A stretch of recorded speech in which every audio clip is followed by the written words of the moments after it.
So hey guys what's up. I hope आप लोग बहुत अच्छे होंगे। सो आज हम फिर से एक नया टॉपिक लेके आए हैं और जिसके बारे में हम डिस्कस करेंगे। जैसा कि आज के टाइम में हम सबको पता है, इंटरनेट हमारे लाइफ का एक बहुत ही इंपॉर्टेंट पार्ट है, क्योंकि इंटरनेट के बिना आज के इस टाइम पे कुछ भी नहीं हो सकता। चाहे घर में कोई काम करना हो, चाहे स्कूल कॉलेज एजुकेशन से रिलेटेड हो, चाहे प्रोफेशनल लाइफ की हम बात कर लें, ऑफिस फैक्ट्री कहीं भी, तो इंटरनेट एक बहुत ही अहम रोल अदा कर रहा है आज के टाइम में। हर एक काम, चाहे शॉपिंग की बात कर रहे हैं, चाहे खाने पीने का सामान ऑर्डर करने से रिलेटेड हो गया, चाहे फॉर्म भरना, चाहे जॉब के लिए अप्लाई करना, चाहे गवर्नमेंट की कोई सर्विस लेना, इट मीन्स कि हर एक चीज़ में इंटरनेट का एक बहुत अहम रोल है हमारी लाइफ में। अब तो हम इंटरनेट तो सभी यूज करते हैं, अभी भी बहुत लोगों को ये पता ही नहीं है कि बैकग्राउंड में क्या चीज़ें चल रही हैं जिससे कि हमें इंटरनेट मिल रहा है। ठीक है, जैसे कि मुझसे किसी ने पूछ दिया था एक बार कि, मतलब बहुत ही सिंपल सा सवाल उसने पूछा कि सर, जैसे कि इलेक्ट्रिसिटी आती है, तो हमें पता है कि इलेक्ट्रिसिटी कैसे पैदा होती है, चाहे पानी से चाहे कोयले से इलेक्ट्रिसिटी पैदा होती है और फिर उसको सप्लाई किया जाता है घरों में, ऑफिसेस में। उसी तरीके से इंटरनेट भी घर और ऑफिस में आता है, लेकिन इंटरनेट के पीछे क्या राज है, मतलब कैसे बनता है इंटरनेट, कैसे बनता है, उसका ये सवाल था, इंटरनेट कैसे बनता है और कैसे सप्लाई होता है। तो मैंने तो उसको आंसर दे दिया था। आज वही चीज़ मैं आपके साथ शेयर करने वाला हूँ कि क्योंकि मुझे तब फील हुआ था कि अभी बहुत लोग ऐसे हैं जिनको ये पता ही नहीं है कि इंटरनेट काम कैसे करता है या इंटरनेट है क्या, इसके बैकग्राउंड में क्या चलता है। ठीक है, तो वही सारी चीज़ें आज हम समझेंगे। तो ये टॉपिक स्टार्ट करने से पहले आप लोग चैनल को सब्सक्राइब जरूर कर दें और बेल आइकन को भी प्रेस कर दें, ताकि जो भी वीडियो इस चैनल पे आए तो सबसे पहले आपके पास पहुंचे। तो देखिए, इंटरनेट जो वर्ड है ये दो वर्ड से मिलके बना है, इंटर नेटवर्क। अब देखिए, इंटर नेटवर्क का मतलब क्या है, इसको ध्यान से समझिए। इंटर नेटवर्क को अगर मैं आपको समझाऊं, इंटर नेटवर्क को आप ऐसे समझ सकते हैं कि जब मल्टीपल नेटवर्क्स मिलते हैं, यानी एक से ज़्यादा नेटवर्क जब एक साथ जुड़ के काम करते हैं, तो ऐसे नेटवर्क को इंटर नेटवर्क बोलते हैं। बट इंटर नेटवर्क तब समझ में आएगा जब पहले हम नेटवर्क समझेंगे। तो देखिए, नेटवर्क क्या हो, पहले तो हमें ये समझना पड़ेगा व्हाट इज नेटवर्क। अगर इंटर नेटवर्क हमें समझना है तो सबसे पहले हमें नेटवर्क समझना होगा कि नेटवर्क क्या होता है। तो देखिए, आज के समय में सबके पास स्मार्टफोन है। आप फोटो शेयरिंग करते हो, आप म्यूजिक वीडियो शेयर करते हो एक दूसरे से, तो आप ब्लूटूथ का यूज करते हो, आप हॉटस्पॉट का यूज करते हो। तो ये जितनी भी छोटी छोटी चीज़ें हम करते हैं यूज, ये एक नेटवर्क है एक तरह का। ठीक है, मतलब चीज़ों को एक दूसरे से शेयर करना ही नेटवर्क है। मतलब कि अगर हम कुछ लेन देन आपस में कर रहे हैं, मैं अपनी कोई इन्फॉर्मेशन आपको दे रहा हूँ, आप मुझे कोई इन्फॉर्मेशन दे रहे हो, तो ये हमारे बीच का पर्सनल नेटवर्क हुआ। इसी तरीके से अगर हम कंप्यूटर के द्वारा कोई इन्फॉर्मेशन आपको मैं भेज रहा हूँ या फ़ोन का यूज करके आपको कोई इन्फॉर्मेशन भेज रहा हूँ, तो वो एक कंप्यूटर नेटवर्क हुआ जिसके थ्रू मैं आपको भेजूंगा। लिंक क्या होता है आज के टाइम पे, या तो हम उसको केबल से जोड़ दें या फिर हम ब्लूटूथ हॉटस्पॉट इस तरीके के एक वायरलेस नेटवर्क से जोड़ दें। मतलब कि नेटवर्क को बनाने के दो तरीके हो सकते हैं, वायर्ड और वायरलेस, यानी केबल के थ्रू भी हम कर सकते हैं, और कुछ वायरलेस टेक्नोलॉजी आई हुई है आज के टाइम पे, जैसे कि वाईफाई और ब्लूटूथ इस टाइप की, तो इनके थ्रू भी कर सकते हैं। नेटवर्क क्या है, जब मल्टीपल कंप्यूटर्स या डिवाइसेस एक दूसरे से डेटा शेयरिंग करते हैं, एक दूसरे से जुड़ के डेटा शेयर करते हैं, तो वो एक नेटवर्क कहलाता है। ठीक है, मतलब एक से ज़्यादा कंप्यूटर या फ़ोन एक दूसरे से जब कनेक्ट होंगे और कोई इन्फॉर्मेशन एक दूसरे को भेजेंगे, तो वो एक नेटवर्क बन गया। सो हमने नेटवर्क समझ लिया कि नेटवर्क क्या होता है, यानी कंप्यूटर नेटवर्क क्या होता है। नेटवर्क समझने के बाद हमें एक चीज़ क्लियर कर देना चाहता हूँ मैं अब, कि अब जो कभी हमारे दिमाग में जैसे बैठा हो किसी के, जो इंटरनेट हम यूज़ करते हैं उसे कहीं बनाया जाता है और वो हमारे तक आता है कि हम 2 GB लेना चाहते हैं, 4 GB लेना चाहते हैं, उसको बेचा जाता है इस तरीके से, तो ऐसा कुछ भी नहीं है। इंटरनेट इज जस्ट कनेक्टिविटी, मतलब एक नेटवर्क फैला हुआ है पूरे वर्ल्ड में। तो अभी हमने नेटवर्क समझा, अब नेटवर्क और इंटरनेट क्या इनका रिलेशन है वही समझना है, और कैसे ये काम करता है इतने बड़े लेवल पे, ये नेटवर्क कैसे बिछाया गया होगा, क्योंकि बिना वायर के तो कोई काम हो नहीं सकता। तो ये वायर कैसे बनाई गई होगी, कैसे बिछाई गई होगी पूरे वर्ल्ड में, कि एक दूसरे से सभी कनेक्टेड हैं। ठीक है, क्योंकि वायरलेस नेटवर्क तो अब आया है और अब धीरे धीरे सैटेलाइट के थ्रू भी डिस्ट्रीब्यूशन शुरू हो गया इंटरनेट का, लेकिन वायर्ड से ही सारा काम मैक्सिमम चल रहा है अभी भी। अभी जैसे कि आपने सुना होगा शायद कि जियो अपनी खुद की लाइन बिछा रहा है, खुद के फाइबर ऑप्टिक केबल्स लगा रहा है। तो ये सारी चीज़ों को समझाने के लिए मैं एक छोटा सा एग्जांपल ले रहा हूँ कि कैसे नेटवर्क बना और कैसे बढ़ के इतने बड़े लेवल पे, वर्ल्ड लेवल पे पहुंच गया। तो देखिए, 1969 की बात है जब पहला नेटवर्क बना था यूएस में। डरपा नामक एक एजेंसी थी जिसने ये पहला नेटवर्क बनाया था, जिसका नाम रखा गया था अर्पानेट, 1969 में। और उसके बाद फिर चेंजेस होते रहे, फिर वर्ल्ड लेवल पे इसको परमिशन मिल गई थी यूज करने की, या फिर यूएसए ने इसको अलाउ कर दिया था कि कोई भी यूज़ कर सकता है या जुड़ सकता है या नेटवर्क बना सकता है, क्योंकि जब भी कोई चीज़ बनाई जाती है तो उसका कॉपीराइट होता है किसी न किसी के पास जिसने बनाया होता है। तो खैर अब हम समझते हैं कि ये कैसे ये इंटरनेट बना, नेटवर्क से कैसे इंटरनेट बना, इंटर नेटवर्क कैसे बना। तो देखो इंटर नेटवर्क, जैसा कि मैंने बताया था, इंटर नेटवर्क अपने आप में दो वर्ड हैं। इंटर नेटवर्क, इंटर नेटवर्क का मतलब होता है कि मल्टीपल नेटवर्क का कलेक्शन, मतलब ये आपका नेटवर्क, ये मेरा नेटवर्क, ये किसी और का नेटवर्क। तो ये सारे जब आपस में कनेक्ट कर लेंगे एक दूसरे से किसी तरीके से, तो ये एक इंटर नेटवर्क बन जाएगा। तो सेम वही चीज़ होती है इंटरनेट में, कि मतलब कि इंडिया में कोई और आईएसपी का नेटवर्क चल रहा है, जैसे टाटा का चल रहा है, एयरटेल का चल रहा है, और यूएसए में किसी और का चल रहा है, या इंडिया में ही मल्टीपल चल रहे हैं, दिल्ली में कोई और चल रहा है, मुंबई में कोई और चल रहा है, और उन्होंने आपस में कनेक्टिविटी बना ली। तो ये क्या हो गया, ये एक इंटर नेटवर्क ही हो गया, बस ये छोटा है। इसको और बड़े लेवल पे अलग अलग शहरों से जोड़ दिया जाए तो ये बड़ा नेटवर्क हो जाएगा, फिर कंट्री टू कंट्री जोड़ दिया जाए तो एक और बड़ा नेटवर्क। तो हम समझते हैं कैसे शुरुआत हुई होगी। जब पहली बार 1969 में नेटवर्क बना, फिर धीरे धीरे जब पॉपुलर होना शुरू हुआ कि यार ऐसी भी कोई चीज़ है जिसके थ्रू हम इन्फॉर्मेशन को फटाक से एकदम तुरंत शेयर कर सकते हैं, बिना किसी मीडिया के, बिना किसी पेन ड्राइव सीडी डीवीडी के। तो जब ये पता चला तो मान लीजिए कि कोई ऐसा इंजीनियर था जिसको ये पता चला, वो चाहता था कि इंडिया में ये लागू हो। उसकी खुद की कोई कंपनी तो थी नहीं, या उसके पास इंफॉर्मेशन नॉलेज थी, लेकिन वो कहाँ अप्लाई करे, उसके पास अपना पर्सनल कुछ नहीं था। तो वो एक कंपनी थी दिल्ली में जिसके मल्टीपल ब्रांचेस थी, दिल्ली में भी और मुंबई में भी। तो वो गया मिस्टर ए के पास। मिस्टर ए एक कंपनी थी जिनके पास वो गए, और इन्होंने कहा कि सर एक काम करो, आप आपका जब भी कोई डॉक्यूमेंट भेजना होता है, क्योंकि कंप्यूटर तो मिस्टर ए के ऑफिस में कंप्यूटर तो लगे हुए थे, और वो एक जगह से दूसरी जगह इन्फॉर्मेशन को भेजते भी थे। तो कैसे भेजते थे, फ्लॉपी में डालते थे, क्योंकि उस टाइम पे फ्लॉपी चलती थी। तो फ्लॉपी में डेटा को डाला जाता था, और एक इंसान उस फ्लॉपी को लेके एक जगह से दूसरे जगह पे ट्रेवल करता था। तो इसमें क्या होगा, जाहिर सी बात है, एक ऑफिस यहाँ है, दूसरा ऑफिस 100 किलोमीटर या 150 किलोमीटर दूर है, तो उसको 2 घंटे 4 घंटे 6 घंटे जाने में लगेंगे, फिर आने में लगेंगे, रास्ते में वो खाने पीने का उसका खर्चा है। तो ये सारा कंपनी को ही देना पड़ेगा। तो एक इंसान की पूरी सैलरी, यानी क्योंकि महीने में 2 बार 4 बार 10 बार हो सकता है रेगुलर जाना पड़ता हो, तो एक एक इंसान की पूरी सैलरी, एक एम्प्लॉय की सैलरी, उसके आने जाने का खर्चा, उसके खाने पीने का खर्चा, तो ये कंपनी के लिए एक खर्चा है। तो ये इंजीनियर गया मिस्टर ए के पास और इनको समझाया कि सर एक काम कर लो, आप एक ना वायर बिछा दो, कंप्यूटर तो आपके यहाँ दोनों जगह लगे हुए हैं, आप यहाँ से लेकर के यहाँ तक एक केबल बिछा दो।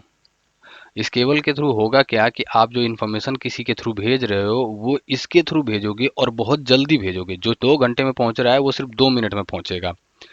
ठीक है। मिस्टर ए ने कहा कि यहाँ से यहाँ केबल बिछाने में तो बहुत खर्चा आएगा। तो जो ये इंजीनियर थे, इन्होंने कहा, समझाने जो आए थे, इन्होंने ये कहा कि सर आप खर्चा तो आएगा, लेकिन आप उससे इनकम भी ले सकते हो। आप कोई और आसपास जो कंपनी है, इनका भी डेटा इसी के थ्रू भेज देना, उन्हें कन्विंस करना और कुछ पैसा उनसे लेना और उनका डेटा भी भेजना। ऐसी और भी कंपनियां होंगी छोटी छोटी जिनके डेटा आप उनके थ्रू भेज सकते हो। मिस्टर ए को ये प्रोजेक्ट सही लगा, ये आइडिया सही लगा। वो उन्होंने हो सकता है ये लगाने से पहले ही कुछ छोटी मोटी कंपनी में बात की होगी कि भैया हम ऐसा करना जा रहे हैं, आप भी अपना डेटा या इन्फॉर्मेशन कोई ना कोई होगी जो फ्लॉपी से भेजते होंगे अपने ऑफिस में, तो आप मेरे केबल के थ्रू ही भेज लेना इसको। इनको भी सही लग गया, इन्होंने भी कहा हाँ ठीक है, जितना पैसा हमारा अभी खर्च हो रहा है हम उसके आधे पैसे आपको दे पाएंगे। मान लीजिए इनका 5,000 महीने का खर्च हो रहा है, तो ये कहेंगे मैं 2 ही हज़ार दूंगा आपको। तो ये मिस्टर ए को कोई प्रॉब्लम नहीं है, वो अपना डेटा भेजने के लिए तो केबल लगा ही रहे हैं, इनका भी भेज देंगे। फिर और भी कोई साथ में इधर साइड में कोई और होगा जिसके ऑफिस इधर रास्ते में कहीं पड़ता होगा, तो उसको भी भेज देंगे, उसका भी डेटा भेज देंगे कुछ पैसे लेके।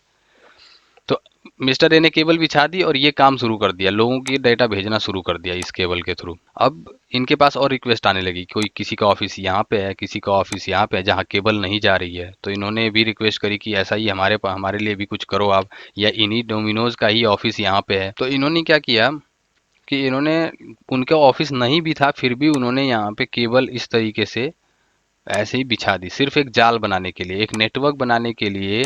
पूरे दिल्ली के अंदर जहाँ जहाँ पॉसिबल हो सकता था या जहाँ से उनकी रिक्वेस्ट आती रही, वहाँ उन्होंने एक नेटवर्क का जाल बना दिया ताकि वहाँ से कोई भी कनेक्ट हो सके। अब से सेम सिचुएशन मुंबई में समझते हैं, तो समझते क्या है, ये सेम सिचुएशन मान लीजिए कि मुंबई में भी हुई, और वहाँ भी इन्होंने क्या किया कि यहाँ से यहाँ तक एक केबल बनाई, एक केबल बिछाई, और इसके थ्रू लोगों का डेटा भेजना शुरू कर दिया। और भी छोटे छोटे ऑफिसेस होंगे जिनका डेटा उन्होंने इसके थ्रू भेजना शुरू कर दिया। अब बात आई, क्योंकि ये डोमिनोज यहाँ है तो यहाँ भी होगा, जाहिर सी बात है मुंबई में भी होगा। अगर ये मैकडी यहाँ है तो ये दिल्ली में भी होगा। तो यहाँ पे इन्होंने, यानी कि दिल्ली वालों ने मिस्टर ए से रिक्वेस्ट करी, मुंबई वालों ने मिस्टर टी से रिक्वेस्ट करी। मतलब मुंबई में तो अपना डेटा भेज पा रहे हैं कहीं भी, लेकिन हमें कहीं बाहर भी भेजना है, दिल्ली भी भेजना है, चेन्नई भेजना है, इस तरीके से ए और मिस्टर टी ये दोनों बैठे और इन्होंने बात की। इन्होंने कहा कि ठीक है, जो भी प्रॉफिट होगा इंटर कनेक्शन से, यानी कि यहाँ से यहाँ जो कनेक्ट होना चाहेगा, यानी डेटा भेजेगा, हम उसके लिए जो भी चार्ज करेंगे, जो पैसा आएगा उसको हम आपस में 50-50% बांट लेंगे। तो इस तरीके से हम ये मान लेते हैं कि जो मिस्टर ए हम बोल रहे थे वो एयरटेल हो गया, और जो मिस्टर टी बोल रहे थे वो टाटा। तो ये सिर्फ एक एग्जाम्पल समझा रहा हूँ, शुरुआत ऐसे ही हुई होगी, लेकिन मैं जैसे एग्जैक्ट बता रहा हूँ उस तरीके से हो सकता है ना हुई हो। इस तरीके से और हमारे इंडिया में MTNL और BSNL पहले दो ऐसे ISP थे जिन्होंने नेटवर्क शुरू किया था, बाद में टाटा, एयरटेल, और ये आज के समय में तीन ISP हैं जो मेन है हमारे यहाँ, जो प्राइमरी आईएसपी जिसको हम कहते हैं, एयरटेल, टाटा और जियो, जिन्होंने जिनकी अपनी खुद की लाइनें चलती हैं। बाकी जितनी भी आप जैसे नाम सुनते हो, जैसे तिकोना ब्रॉडबैंड है, या फिर और भी बहुत सारे नेटवर्क है छोटे छोटे, एक्साइटल है, हाथवे है, तो बहुत सारे नेटवर्क हैं जो आपके पास लगते होंगे, जिससे इंटरनेट आप लेते होंगे। तो वो सारे नेटवर्क जो हैं वो इन्हीं से लेते हैं। तो ये मेन आईएसपीज हैं। आईएसपी मतलब सर्विस, इंटरनेट सर्विस प्रोवाइडर बोलते हैं। ISP stand for internet service provider, जो इंटरनेट की सर्विस प्रोवाइड करते हैं। तो ये मेन आईएसपी हैं, और इसके बाद जितने भी होंगे वो इन्हीं से लेते हैं, और वो अपना खुद का सेटअप बिठा के फिर वो अपनी केबल बिछाता है। एग्जांपल समझ लीजिए, जैसे एयरटेल हर घर घर और गांव गांव केबल नहीं बिछा पा रहा है, या जहां तक उसने बिछा रखी हो उसके आगे कुछ ऐसे गांव है या कॉलोनी है जहाँ पे इसका नेटवर्क नहीं जा पा रहा है। तो मैं एक नेटवर्क इंजीनियर हूँ, या आईटी में मुझे नॉलेज है, या एक बिजनेसमैन हूँ। मैंने कहा यार मेरे इस एरिया में तो बिल्कुल इंटरनेट आता ही नहीं है किसी का। तो मैंने क्या किया, एयरटेल से एक कनेक्शन लिया, हैवी इन स्पीड वाला, जिसमें 100 Mbps या 200 Mbps, और मैंने अपने खुद की वायर पैसे खर्च किए और खुद की वायर यहाँ पे पूरे एरिया में बिछा दी कि जिसको भी चाहिए इंटरनेट ले लो भैया, मैं यहाँ प्रोवाइड कर रहा हूँ। तो मैं ले रहा हूँ एयरटेल से और यहाँ पे मैं डिस्ट्रीब्यूट कर रहा हूँ। इसी तरह से बहुत सारे ऐसे रूरल एरिया, ऐसी जगह हैं जहाँ पे ये हमारे बड़े आईएसपी नहीं पहुँच पाते, तो वहाँ पे छोटे आईएसपी पहुँचते हैं, जो इनसे लेके और वहाँ आगे डिस्ट्रीब्यूट करते हैं। तो वो भी उनका एक बिजनेस है कि यहाँ से कनेक्शन लेते हैं और यहाँ अपनी केबल बिछा के यहाँ पे इंटरनेट देते हैं। तो ये आपके आसपास बहुत लोगों के साथ ऐसा हो रहा होगा जिन्होंने थर्ड पार्टी आईएसपी से इन्होंने अपने कनेक्शन ले रखा होगा। तो यही सेम चीज़ हर देश के लिए अप्लाई होती है। हर कंट्री में ऐसे ही कुछ आईएसपी होंगे, दो तीन मेन आईएसपी, कुछ छोटे आईएसपी जो इंटरनेट की सर्विस दे रहे होंगे। अब बात आती है कि अगर हम वर्ल्ड लेवल पे देखें कि वर्ल्ड लेवल पे कैसे कनेक्ट होते हैं, तो अब इन हमने एक कंट्री का तो समझ लिया कि एक कंट्री एक दूसरे से में केबल, एक ही कंपनी ने केबल बिछा दिए और फिर उसके बाद सब उससे जुड़ गए। इसी तरीके से अगर एक कंट्री से दूसरी किसी कंट्री का कनेक्ट होने की बात करें तो उसके लिए भी केबल बिछाई जाती है। ये देखिए पानी के अंदर ये जो आपको इमेज दिख रही है, ये रियल इमेज है। Real image in the sense कैसे केबल कहाँ कहाँ से गई हुई है वो है। तो मैं एक वेबसाइट आपको दिखा रहा हूँ, ये उसी की पिक ली हुई है। बट उससे पहले आप कुछ इस तरीके से देख लीजिए कैसे इंटरनेट की केबल डाली जाती है। एक ओवरव्यू है कि कैसे इंटरनेट की केबल बिछाई जाती होगी पानी के अंदर, समुद्र के अंदर। ठीक है, यहाँ तक कि उसके अंदर रिपेयरिंग भी होती है पानी के अंदर ही, अगर कहीं फॉल्ट आ जाता है तो वैसे तो केबल इतनी ज़्यादा बिछी हुई है कि अगर दो चार केबलें ख़राब भी हो जाएं तो भी किसी भी देश के नेटवर्क पे कोई फ़र्क नहीं पड़ता, आप स्टिल फेसबुक, गूगल और सारी वेबसाइट एक्सेस कर पाओगे।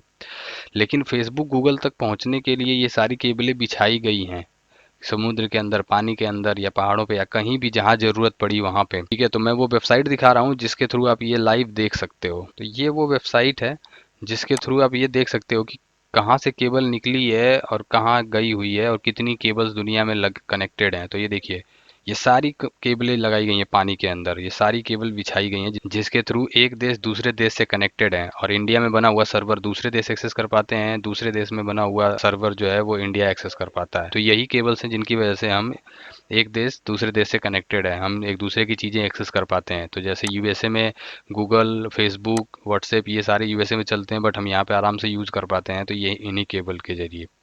तो अब आप सोच रहे होंगे कि इंटरनेट के जो चार्जेस लगते हैं पर जीबी के हिसाब से वो क्यों लगते हैं फिर, अगर हम वो ऐसा कहीं नहीं है कि कहीं डेटा स्टोर किया गया है और उसको हम ले रहे हैं। तो देखिए वो जो चार्जेस होते हैं वो इन्हीं केबलों के होते हैं, क्योंकि ये केबल बिछाने में जो खर्चा आया है, इनको मैनेज करने के लिए जो इंजीनियर्स लगे हुए हैं, जो डिवाइसेस लगी हुई हैं, जो उन्हीं का जो खर्चा रेंट है वो हम देते हैं। ठीक है, अब कंपनी को किसी न किसी तरीके से तो वो पैसा लेना है ना, तो वो पर सेकेंड के हिसाब से ले, पर जीबी के हिसाब से ले, या कैसे भी ले, वो इसका रेंट लेता है। इस जो केबल है इतना पैसा खर्च करके पानी के अंदर, इंडिया में भी हर सड़क के आसपास कहीं ना कहीं जहाँ भी ज़रूरत पड़ती है आपके घर तक जब इंटरनेट पहुँचता है तो किसी न किसी तरीके से उसमें के अंदर केबल बिछाई गई होती है। तो ये तो बाहर की ये सबमरीन मैप जो है वो सिर्फ समुद्र के अंदर जो केबलें बिछाई गई हैं ये उनके बारे में बता रहा है। इंटरनल केबल्स भी बिछाई गई होती हैं हर कंट्री के अंदर, जैसा कि मैंने अभी कुछ देर पहले बताया था। तो आप किसी भी केबल पे क्लिक करिए, उस केबल आईएसपी का नाम बता देगा कि उस किस आईएसपी का वो केबल है। जैसे ये देखिए टाटा टीजीएन का है, टाटा इंडिकॉम का है, जो सिंगापुर ये केबल गई हुई है। इस तरह से हम दूसरे वाले केबल पे क्लिक करते हैं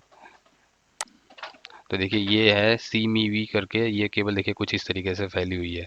तो इंडिया में मेन दो पॉइंट ऐसे हैं जहाँ पे बाकी सारी केबलें आके कनेक्ट होती हैं, एक मुंबई और एक चेन्नई।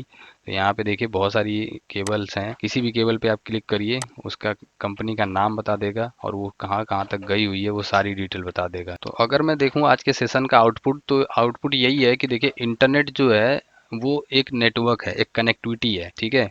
जब तक ये कनेक्टिविटी चल रही है हम डेटा या इन्फॉर्मेशन शेयर कर पा रहे हैं, हम एक दूसरे को इन्फॉर्मेशन भेज पा रहे हैं, तो ये कनेक्टिविटी है। अब आप ये सोचेंगे कि क्या ये केबल कभी ख़राब नहीं होती या ख़राब हो जाती है तो क्या होता है। तो देखिए ख़राब हो जाती है तो मैं कह रहा हूँ ना कि एक ही ऑप्शन नहीं होता। जैसे सपोज़ करो अगर इंडिया में यहाँ पे ये सारी केबलें भी कट जाएंगी तो हमारे पास दूसरा सोर्स है, यहाँ पे भी देखिए एक आध केबल कनेक्टेड है।